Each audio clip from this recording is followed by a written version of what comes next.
One. Hello, Melissa. Welcome back. Hi, great to be back. So tell me, how are you doing today? How's your week been? Um, I've been pretty good. It's not been too bad this week. That's good. All right, so that's good to hear. So how did your two exams go? I remember we discussed that in our last session, and I just wanted to see like how you think you did. Um, I think they went okay. Just okay. So tell me, Melissa, what was going through your mind when you finished your exams?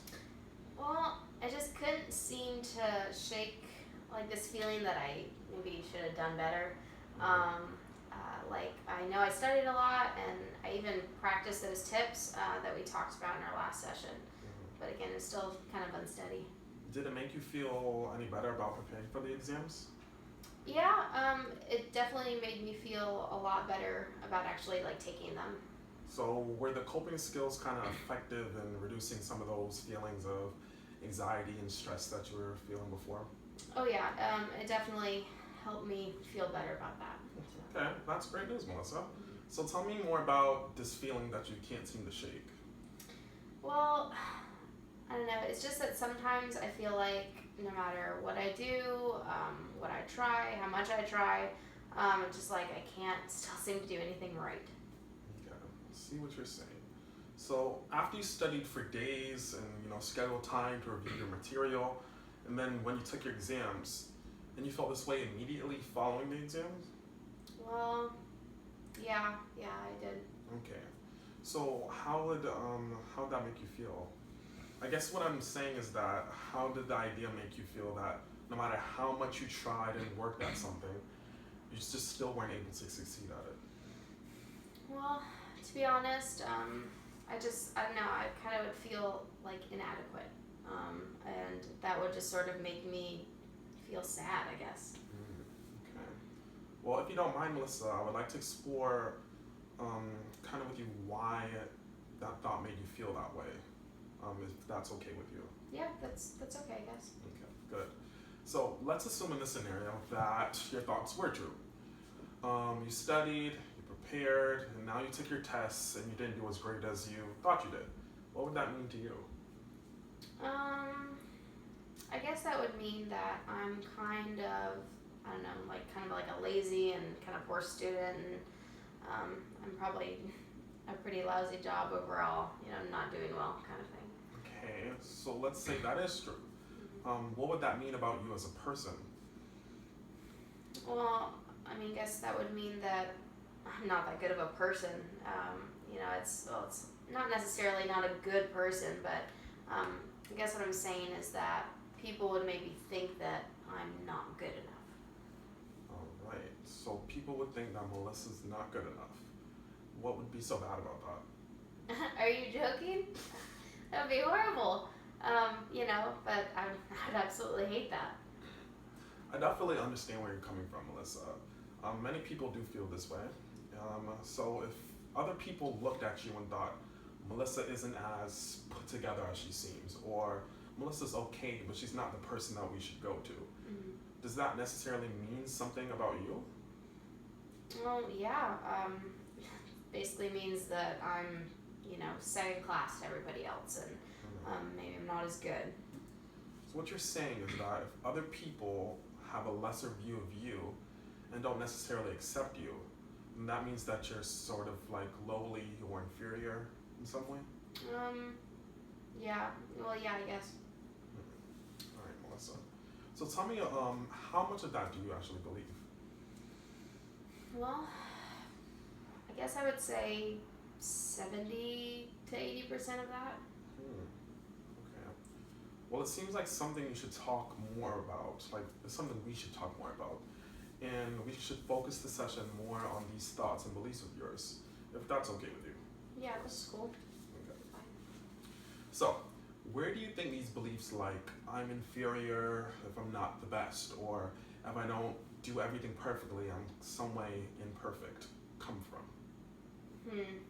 Well, I guess I've kind of learned to think this way growing up. Kind of now that you ask me, I think I got a lot of it probably from my mom. she thinks that you have to give 150% in whatever you do. And so, no one is going to notice a failure, and, only winners get recognition type thing. So, those people are kind of the ones that everyone actually cares about, and so they don't care about me. Let's see. So do you hold every belief or idea from your mother as your own? Well, no, not really. And does everyone hold the same beliefs you mentioned that your mother has? Well, no, no, I guess they don't. Alright, well, who else seems to have an idea like that one? Well, like, That may be different from that one that your mother has. okay, well, my younger brother, I don't know, it seems like the idea of like slipping up or falling short doesn't really affect him that much. Okay, so your brother seems to have learned a different set of beliefs. Yeah, it kind of appears that way. Okay. So your current set of beliefs does not seem to be bringing you the greatest satisfaction, and it appears to be a bit unhealthy for you. As evident by your mother and many others, we all have different beliefs. This is just fact. And when it comes to beliefs, we are constantly learning and unlearning them. Mhm. Okay. Well, yeah, it's actually a good way to look at it. Never thought about it that way. Yeah, and while you happen to think a certain belief, you can always change or unlearn that belief. So how does that sound to you, Melissa? That actually sounds pretty good to me.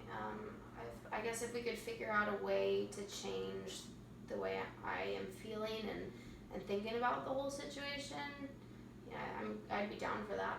Okay, cool. That's great to hear, Melissa. So in order to do that, I want to introduce something to you called a thought record. Not sure if you've heard of it. It should be useful in helping you kind of organize your thinking and your responses better to help us build off of the work that we did today. Okay, that Alright. sounds pretty good. What do I do? Okay, so Okay. there are many things that I want you to know about this first. Okay. So first, I want you to know that it's perfectly fine to mess up Mhm. on spelling, grammar, or whatever. Mhm. Next, this tool is very, useful and effective, but it does take some time to get used to. Okay. So don't get discouraged your first time. A lot of people do. There's really nothing that you have to be too worried about. Okay. It's perfectly fine. Just expect some mistakes because it's bound to happen. As a matter of fact, these mistakes can actually be useful to discuss, so I actually welcome them. So any mistakes that you have is perfectly fine. Okay. Cool. Yeah. So, okay, at the top here where it says directions, it states that when your mood starts to get worse, just ask yourself, what's going on in my mind right now? Like, what's happening? What's going on up there? And as soon as you can, just jot down that mental thought in this column that's titled automatic thoughts. Mhm. So right in here, all you do is just put automatic thoughts and then you should be fine. Okay. Cool. So the rest of the directions are here at the top. It's Okay. pretty self-explanatory. That's good. And for now, I only want you to focus on these 4 sections. Okay. So whenever the opportunity or situation kind of arises, whether you're waking up, you're at work, you're home, you're about doing whatever you have to do, Okay. first thing is just like when you just notice that mood starts to get a bit worser. When it gets worse, you just put it on this column, automatic thought. Okay. And then you have these other sections, these other 4. So there's the date and the time, Mhm. which is pretty self-explanatory. The date and the time, like when it occurs. Okay. The situation, so it's like you have the thought, but what's the situation that's going on surrounding Like it? what's happening at that time. Okay. Exactly, precisely, you got it. And then you have the automatic thoughts. So you have basically your automatic thoughts we're talking about, and then your emotions. So basically just talk about like how you're feeling in that moment. Okay, so the automatic thoughts are like what I feel like right away, Mhm. like for the situations. Okay, and then I write down what I'm actually feeling. Okay. Definitely, all right. So just take a look at it and see if there are any questions that you might have. Okay. I don't know. It seems pretty straightforward. I think I can figure that out, and figure out what to do. Okay, it's perfect. All right. So just remember, all of your negative emotions will not go away. This is not like a pill will come in here and it's gonna get erased the first time. Yeah. But using this tool, this thought record, Mhm. is really gonna help us in our journey to basically helping you. Okay. Okay. So What do you think about it? So, are you willing to kind of work on this thought record at home this week? Yeah, I'll definitely give it a try. Okay, perfect, Melissa. Well, as usual, it was a pleasure talking with you today. Do you have any more questions for me? No, I think I'm okay. Okay. Well, good luck and enjoy the rest of your week. And I'll see you next time. All right, thanks, you too. All right, no problem.